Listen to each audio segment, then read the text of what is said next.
Alrighty guys, for today's tutorial what I'm going to be showing you is a follow-on from our D5 render. So in the previous tutorial we went over D5 rendering and we created a scene similar to this.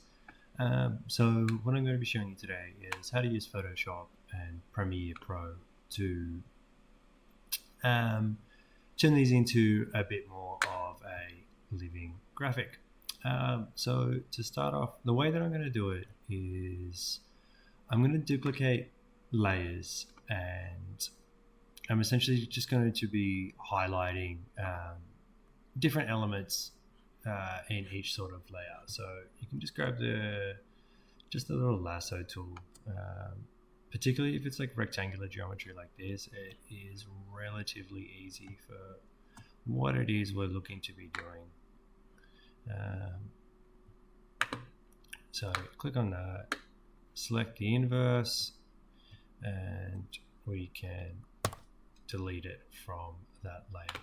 So to emphasize the highlights on these as well, what you can do is if you double click on them, you can go across and apply a stroke.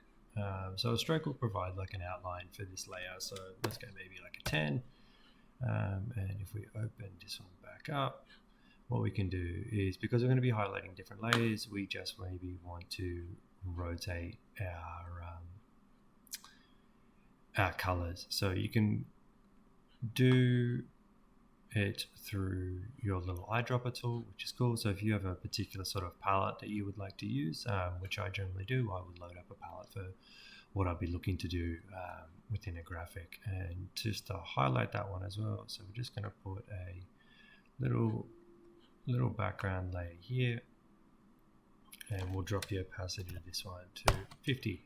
So you can see already how we've started showcasing specific points in this diagram. So just to do this as well, I'm just going to duplicate that layer again, and I'll make this one 50. And then just to keep good practice, we'll group these ones together, and we'll call this one 1.0 road. Right, so then we've done this off. There we are, we've got our first layering system. So turn that one off, duplicate this one, and we might do the same for the footpath. So if you go down here and just start drawing these lines across, of course backspace to fix your lasso tool.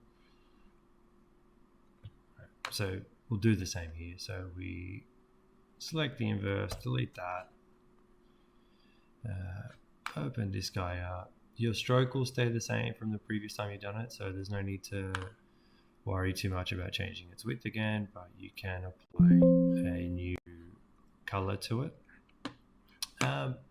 Just a little trick as well, if you're looking to keep the stroke around but want to reduce the fill of what's actually within that layer, what you do is you change the fill. So as you'll see here, stroke remains the same, internal fill drops its opacity.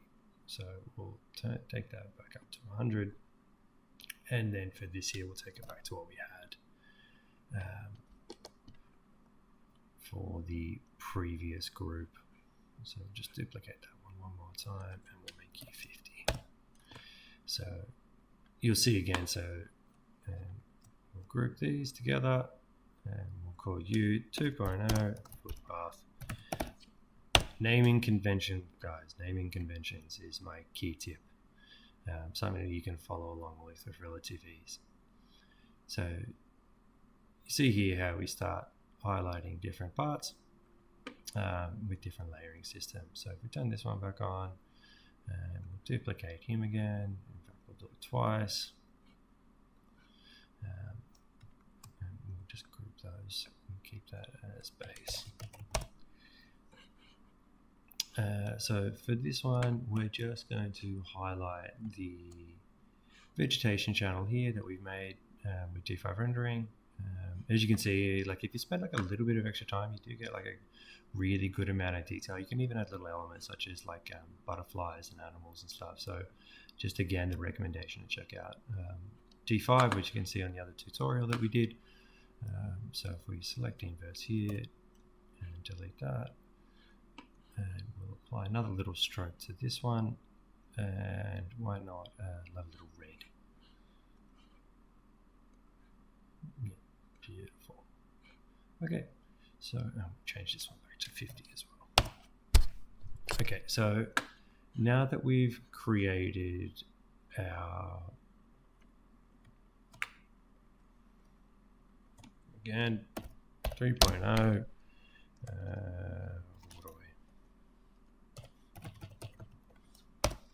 okay, so very quickly we've taken it and we've been able to highlight different areas, things that we want to make specific call out for in diagrams. So what you need to then do is export a series of images. So you go export as, I always quite like to keep the quality on high, keep it as a JPEG, and then you export it. So for the purpose of this here, you can see that I've actually done this on a previous diagram.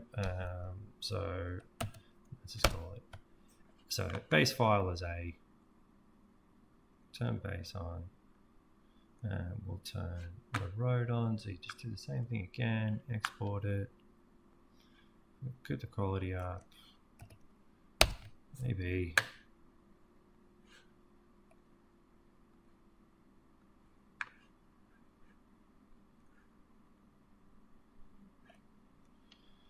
C, and lastly, just a very simple 150.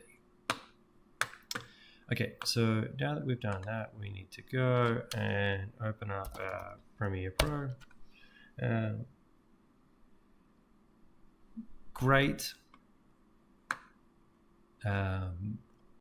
Great potential with Premiere Pro. I do highly recommend taking the time to learn it. You really can create clever little videos. Like most Adobe software, like they're very compatible along each other. So let's go for a new project, and we need to import some starting data. So if we go to our desktop, we had that new folder. So just open up where you saved it before. So we have this previous diagram. So you go A, B, C, and D.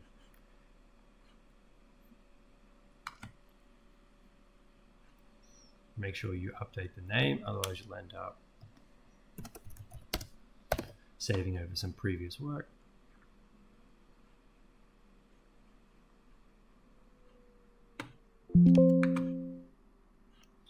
Okay, so now that we've got these loaded in, you can start to already see how this is going to work. So one of the transitions you can do is a little soft transition through here, just so harsh when you start overlaying them. So yeah, so you see how it's just starting to slowly transition from your previous diagram to highlight specific parts. Over in Essential Graphics, what you can do is there's a series of different that of course that you can play over, and then if you just double click on them, you can then change what it is that you want to say. So let's just go. So this was for a project for Footscray, so it's Footscray waterway solution model.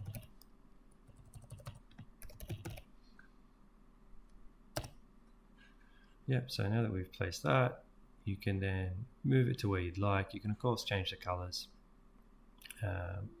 and what you can do as well is, so if I just go back, so you'll see that on as it is, but you can also do a series of animations. A simple little roll, particularly if you're sort of scrolling in between different text notes, can be really powerful.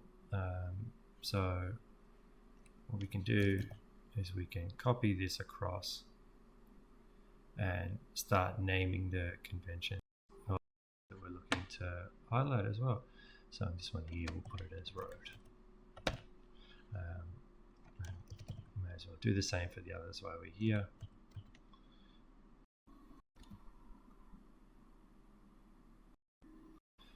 So this one is the footpaths.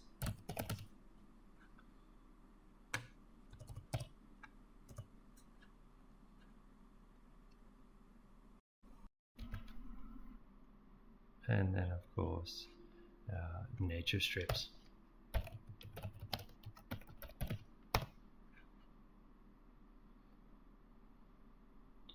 I like to keep the same consistency in our transitions. So if we go back and play, so you get the foot grey waterway solution model, and then we scroll in. So you can see how we've gone from one image and then we've turned it to an animated graphic highlighting different points of a model. Can be really powerful tool in presentations. And we've done it relatively quickly.